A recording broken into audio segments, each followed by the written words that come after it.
Hello, the question says that in a chemical reaction A plus 2B gives 2C plus D, the initial concentration of B was 1.5 times of the concentration of A, but the equilibrium concentration of A and B were found to be equal.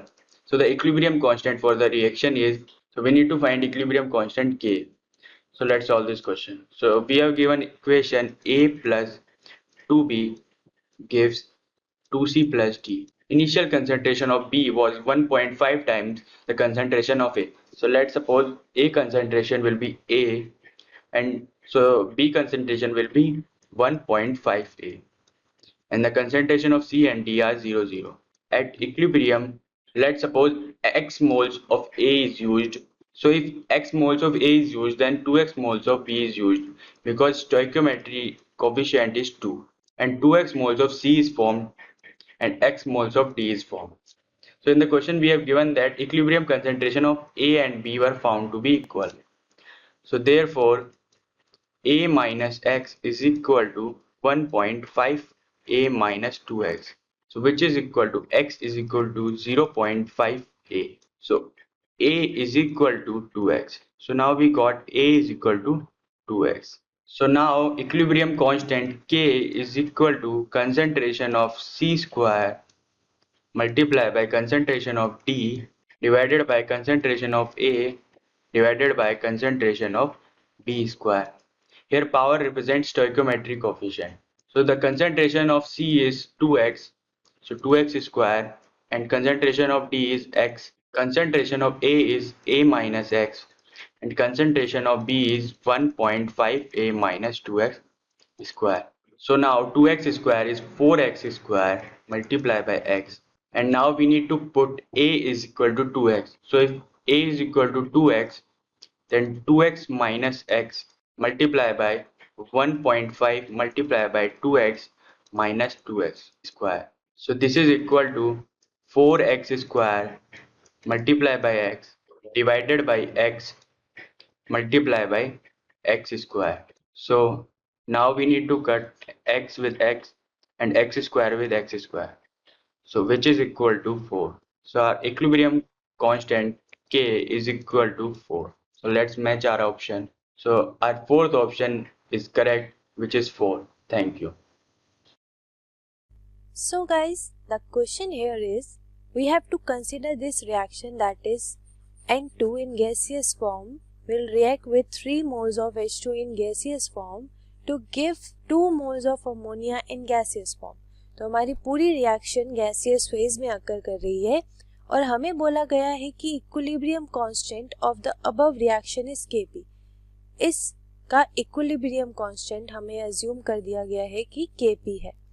अब बोला है कि अगर pure ammonia को हमने छोड़ दिया गया डिसोसिएट करने के लिए, डिसोसिएट करने के लिए हमने इसे छोड़ दिया गया इस अमोनिया को हमारे, तो partial pressure of ammonia at equilibrium is given by. तो हमें बताना है कि पार्शियल प्रेशर अमोनिया का हम कैसे फाइंड आउट कर सकते हैं इस इक्विलिब्रियम पोजीशन पर. ठीक है, जब उसे हम क्या कर रहे हैं, डिसोसिएट कर रहे हैं. तो यहाँ पे एज्यूम करना है एक कंडीशन पे कि इक्विलिब्रियम पोजीशन पर जो हमारी अमोनिया की प्रेशर है वो बहुत बहुत लेस है प्रेशर ऑफ टोटल जो हमारा पूरी कंसंट्रेशन, पूरी रिएक्टेंट और प्रोडक्ट्स के आएंगे. ठीक है, तो यहाँ पे देख सकते हैं जो रिएक्शंस हमें दे रखी है, N2 gaseous form plus 3 moles of hydrogen gaseous form will give 2 moles of ammonia in gaseous form. ठीक है, तो यहाँ पे जो हमें इसका इक्विलिब्रियम कांस्टेंट दे रखा है उसे एज्यूम करना है Kp से. ठीक है, अब यहाँ पे देखिए Kp अगर मैं लिखूं तो वो क्या हो जाएगा, मेरा प्रोडक्ट की कंसंट्रेशन. ठीक है, तो पार्शियल प्रेशर ऑफ प्रोडक्ट उसका क्या हो जाएगा, whole square divide by partial pressure of nitrogen जो कि रिएक्टेंट है हमारा, और पार्शियल प्रेशर ऑफ हाइड्रोजन जो कि हमारा दूसरा रिएक्टेंट है, उसमें क्या हो जाएगा, होल क्यूब. ठीक है, ये रिएक्शन हो गई हमारी फर्स्ट रिएक्शन और फर्स्ट इक्वेशन. अब बोला है कि जब मैंने प्योर अमोनिया को डिसोसिएट किया तो अब रिएक्शन हमारी उल्टी हो जाएगी. तो यहाँ पे देखें कि 2 मोल्स ऑफ अमोनिया को जब मैंने डिसोसिएट किया तो वो हमें देगा नाइट्रोजन 1 मोल और 3 मोल्स हाइड्रोजन देगा। ठीक है, तो यहाँ पे अगर मैं कंसिडर करूं कि टाइम इज इक्वल्स टू 0 है तो यहाँ पे ये A कंसंट्रेशन एक्वायर कर रहा है, तो इन दोनों की क्या होगी 0 0। ठीक है, और इक्विलिब्रियम पे एट इक्विलिब्रियम मैं मान लेती हूँ कि इनकी अगर नाइट्रोजन की x है, मतलब इसमें से अगर x मोल्स निकल रहे हैं तो 2 मोल्स अमोनिया के निकल जाएंगे 2x। ठीक है, इसके x है तो इसके कितने हो जाएंगे 3x। तो इक्विलिब्रियम पे हमारी ये कंसंट्रेशन आ जाएगी। तो इसकी मैं अगर टोटल P टोटल निकालूं, ठीक है, तो P टोटल निकालते वक्त देखते हैं कि इन सबको क्या कर दूंगी, ऐड ऑन कर दूंगी। तो A minus 2x plus x plus 3x। तो अब इसमें देखें जो हमारा A माइनस 2x है वो हमारा पार्शियल प्रेशर किसका है, अमोनिया का। ठीक है, हमें P टोटल भी दे रखा है। ठीक है, ये P टोटल की वैल्यू निकाल रहे थे और ये x प्लस 3x कितना हो जाएगा 4x। और हमें एज्यूम करने को बोला था कि P टोटल बहुत ज़्यादा ग्रेटर है इक्विलिब्रियम पोजीशन पर, तो हम क्या कर सकते हैं, इसकी वैल्यू बहुत स्मॉल होगी तो इसको इग्नोर कर सकते हैं। तो यहाँ पे P टोटल की वैल्यू, जिसको मैं सिर्फ P लिख देती हूँ, वो कितनी आ जाएगी 4x के बराबर। तो मेरे को एक इक्वेशन ये बन गई। ठीक है, जिसमें मैं लिख सकती हूँ कि x की वैल्यू कितनी आ गई मेरी P/4, मतलब टोटल प्रेशर अपॉन में 4। क्लियर। अब देखते हैं अगर इसका मैं Kp निकालूं, Kp डैश निकालूं तो वो क्या हो जाएगा, इट विल बी प्रोडक्ट की कंसंट्रेशन, तो पार्शियल प्रेशर ऑफ प्रोडक्ट जो कि ये PN2 PH2 होल क्यूब और रिएक्टेंट जो कि हमारा PNH3 होल ट्वाइस। अब ये इक्वेशन 2 है। अगर मैं कंपेयर करूं इक्वेशन 1 और 2 को, जो कि हमारी पहली जो इक्वेशन थी उससे Kp की वैल्यू आई थी और इससे Kp डैश की वैल्यू आई है, तो यहाँ पे हम देख सकते हैं Kp और Kp डैश एक दूसरे का रिवर्स है। तो मैं क्या लिख सकती हूँ यहाँ पे कि Kp डैश की जो वैल्यू है वो क्या हो जाएगी, Kp डैश की वैल्यू जो होगी वो 1/Kp होगी।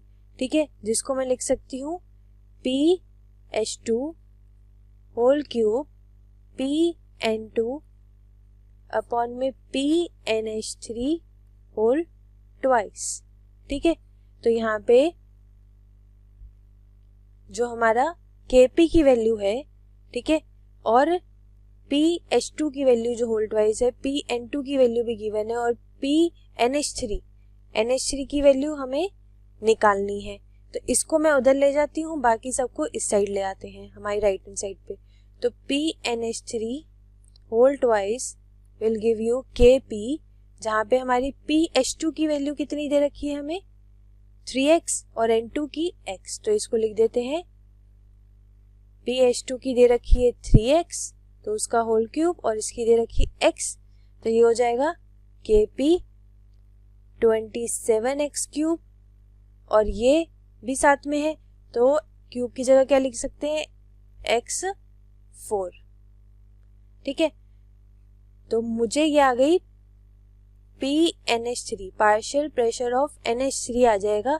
तो यहाँ पे 2 था, ये क्या चला जाएगा अंडर रूट में, तो यहाँ पे हम लिख सकती हूँ अंडर रूट में Kp, ठीक है, इंटू 27 का अंडर रूट में 1/2 भी पावर लिख सकती हूँ और x की पावर अगर 4 को मैं अंडर रूट में लिखूं, मतलब 1/2 में लिखूं, तो ये कितना आ जाएगा x की पावर स्क्वायर। ठीक है, तो x की पावर स्क्वायर है तो मैं क्या लिख सकती हूँ, मुझे x के टर्म्स में नहीं चाहिए, मुझे किस में चाहिए, टोटल प्रेशर के टर्म्स में। तो मैंने यहाँ पे वैल्यू x की कितनी डाल दी P/4, तो वो कितनी आ जाएगी, देखें यहाँ पे अंडर रूट में Kp इंटू 27 1/2 पावर में और ये हो जाएगा P² अपॉन में 4 का स्क्वायर कितना हो जाएगा 16। तो ये हमारे रिक्वायर्ड पार्शियल प्रेशर आ जाएगा अमोनिया का। ठीक है, अब देखते हैं जो हमें ऑप्शंस दे रखे हैं उसमें से कौन सा ऑप्शन हमारा मैच कर रहा है। तो यहाँ पे देखें जो ऑप्शन नंबर 1 है उसमें P² 16 आ रहा है, अंडर रूट Kp भी आ रहा है, पर यहाँ पे 3/2 दे रखा है। ये कैसे किया इन्होंने? यहाँ पे देखे जो 27 है उसको मैं क्या लिख सकती हूँ 3 की पावर क्यूब, ठीक है, और पहले से इसकी पावर लगी हुई है 1/2, तो क्या हो जाएगा 3/2। तो ये हमारा फाइनली क्या आ जाएगा अंडर रूट में KP 3/2 इंटू P²/16। तो इस तरह से हमारा ऑप्शन नंबर 1 करेक्ट ऑप्शन हो जाएगा। क्लियर? आई होप आपको ये कंसेप्ट समझ आया होगा। Thank you.